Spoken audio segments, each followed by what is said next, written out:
आइए जानते हैं आज की कुछ अंतर्राष्ट्रीय खबरों को। पहले एक नजर आज के हेडलाइंस पे।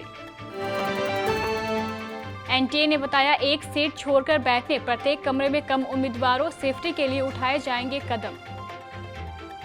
कांग्रेस के 23 नेताओं में से एक ने कहा हम पर आरोप लगाने वाले चापलूस। प्रशांत भूषण की सजा पर सुप्रीम कोर्ट ने फैसला रखा सुरक्षित। ईडी ने रिया और सुशांत के बीच हुई व्हाट्सएप चैट नारकोटिक्स डिपार्टमेंट को सौंपी। फोटो चैट हिस्ट्री और एक मोबाइल फोन से एनआईए ने सुलझाई केस की गुत्थी। अपने भाई की तरह ही उत्तर कोरिया का तानाशाह बन सकती है किम जोंग उन की बहन किम योंग जोंग। चीन ने क्लिनिकल ट्रायल बाईपास कर 1 माह पहले ही मरीजों को देना शुरू किया कोरोना वैक्सीन। गिर गया सोने का भाव, चांदी में भी जबरदस्त गिरावट।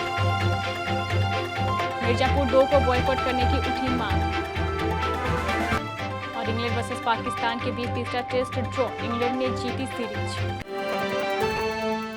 राष्ट्रीय परीक्षा एजेंसी सितंबर में होने जा रही मेडिकल और इंजीनियरिंग प्रवेश परीक्षा नीट एंड जेई के लिए परीक्षा केंद्रों की संख्या बढ़ाने, एक सीट छोड़कर बैठने, प्रत्येक कमरे में कम उम्मीदवारों को बैठाने और प्रवेश निकासी की अलग व्यवस्था जैसे कदम उठाएगी। इन प्रवेश परीक्षाओं को स्थगित करने की बढ़ रही मांग के बीच एनटीए यह व्यवस्था कोविड-19 महामारी के मद्देनजर केंद्र पर सामाजिक दूरी के नियम का अनुपालन सुनिश्चित करने के लिए करेगी।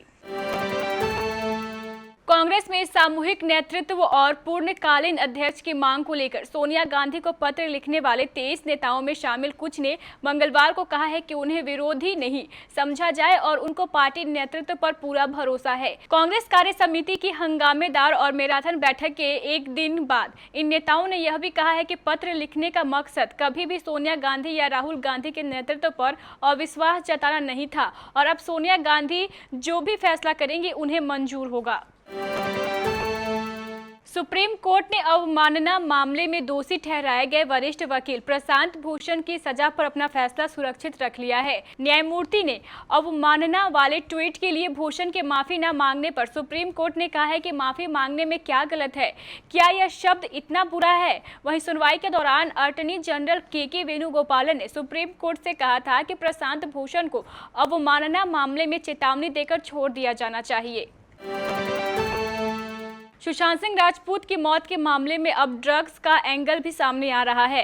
अंग्रेजी न्यूज चैनल टाइम्स नाउ ने दावा किया है कि इस केस में मनी लॉन्ड्रिंग एंगल की जांच करने वाले प्रवर्तन निर्देशालय ईडी ने सुशांत और रिया चक्रवर्ती के बीच हुई व्हाट्सएप चैट का ब्यौरा सीबीआई और नारकोटिक्स कंट्रोल ब्यूरो को दे दिया है।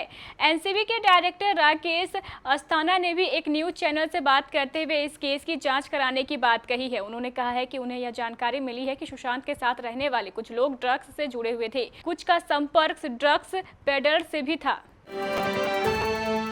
पुलवामा आतंकी हमले की गुत्थी राष्ट्रीय जांच एजेंसी ने सुलझा ली है। मंगलवार को इस केस में चार्जशीट दाखिल कर दी गई है। जांच के क्रम में ही मकसूद अजहर ने भतीजे मोहम्मद उमर फारूक, पाकिस्तानी आतंकवादी कामरान अली और कारी यासिर जैसे आतंकवादियों के सुरक्षा बलों ने एनकाउंटर में ढेर कर दिया था। 29 मार्च 2019 को हमले में शामिल एक महत्वपूर्ण आतंकी फारूक की मौत हो गई, लेकिन उसका मोबाइल फोन कई महीनों तक जम्मू कश्मीर पुलवामा के पास पड़ा रहा। यह मोबाइल फोन के रूप में दिसंबर 2019 में एनआईए के लिए आशा की पहली किरण आई। फारूक के मोबाइल फोन से कई फोटो, वीडियो और बातचीत के रिकॉर्ड जांच एजेंसी के हाथ लगे। एक अधिकारी के अनुसार मोबाइल में आतंकी के पाकिस्तान से भारत तक यात्रा की कई तस्वीरों के साथ साथ उसके गुर्गों और बम बनाने की प्रक्रिया की भी तस्वीरें थीं। उत्तर कोरिया का तानाशाह किम जोंग उन के कोमा में होने की खबर के बीच विशेषज्ञों का कहना है कि उसकी बहन किम योंग जोन अपने भाई की तरह ही सख्ती के साथ उत्तर कोरिया पर शासन कर रही हैं। किम की बिगड़ती सेहत के बारे में रिपोर्ट से सामने आने के बाद से वैश्विक विशेषज्ञ उत्तर कोरिया के भविष्य और दुनिया के लिए शासन बदलने के बारे में चर्चा कर रहे हैं। दक्षिण कोरियाई खुफिया एजेंसी की रिपोर्ट में बताया गया है कि किम ने अपनी बहन को सत्ता सौंप दी है। इस खबर पर कई ने चिंता जाहिर की है। चीन ने दावा किया है कि वह लोगों पर प्रयोगात्मक तौर पर कोरोना वैक्सीन का इस्तेमाल करने वाला पहला देश है। चीन के अनुसार उसने जुलाई के अंत में इस वैक्सीन को अत्यधिक जोखिम वाले समूह के बीच उतारा था। इस दावे को अगर सही माना जाए तो चीन ने रूस से भी 3 सप्ताह पहले ही अपने वैक्सीन को लोगों के बीच उतार दिया है। हालांकि दोनों ही वैक्सीन ने क्लिनिकल ट्रायल के मानकों को पार नहीं किया है। घरेलू सराफा बाजार में मंगलवार को सोने चांदी के हाजिर भाव में भारी गिरावट दर्ज की गई है। सोने के हाजिर भाव में मंगलवार को 557 रुपए प्रति 10 ग्राम की गिरावट दर्ज की गई। HDFC सिक्योरिटीज के अनुसार इस गिरावट से दिल्ली में सोने की कीमत 52,350 रुपए प्रति 10 ग्राम पर रह गई। गौरतलब है कि पिछले सत्र में सोमवार को घरेलू सराफा बाजार में सोने का हाजिर भाव 52,907 रुपए प्रति 10 ग्राम पर बंद हुआ था। वहीं चांदी में मंगलवार को जबरदस्त गिरावट दर्ज की गई है। अमेजन प्राइम की मोस्ट अवेटेड सीरीज मिर्जापुर 2 का दर्शक बड़ी ही बेसब्री से इंतजार कर रहे थे। फैंस का ये इंतजार अब खत्म होने जा रहा है, क्योंकि इस सीरीज की रिलीज डेट की घोषणा भी अब कर दी गई है। लेकिन इसी बीच अब इस सीरीज को बॉयकॉट करने की मांग होने लगी है। सवाल ये उठ रहा है कि जिस फिल्म का साल भर से सभी फैंस इंतजार कर रहे थे, उसे अचानक से बॉयकॉट करने की मांग आखिर क्यों खड़ी हुई है। दरअसल मिर्जापुर 2 सीरीज में अभिनेता अली फजल मुख्य भूमिका में है। सोमवार को ही इस सीरीज के दूसरे पार्ट की रिलीज डेट की घोषणा हुई है। इसके अगले ही दिन इसे बॉयकॉट करने की वजह भी खुद अभिनेता अली फजल ने बताई है। मिर्जापुर की रिलीज डेट के साथ ही दर्शकों को अली फजल का एक पुराना वीडियो याद आ गया, जो उन्होंने CAA प्रोटेस्ट के दौरान किया था।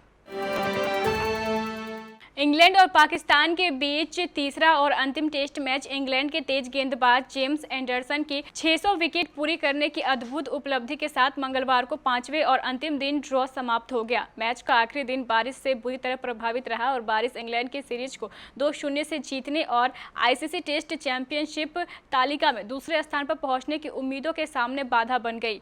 इंग्लैंड ने पहला टेस्ट जीतने ही बदौलत 3 मैचों की सीरीज 1-0 से अपने नाम की। इंग्लैंड ने इससे पहले वेस्ट इंडीज से कोरोना के बीच 3 मैचों की सीरीज 2-1 से जीती थी।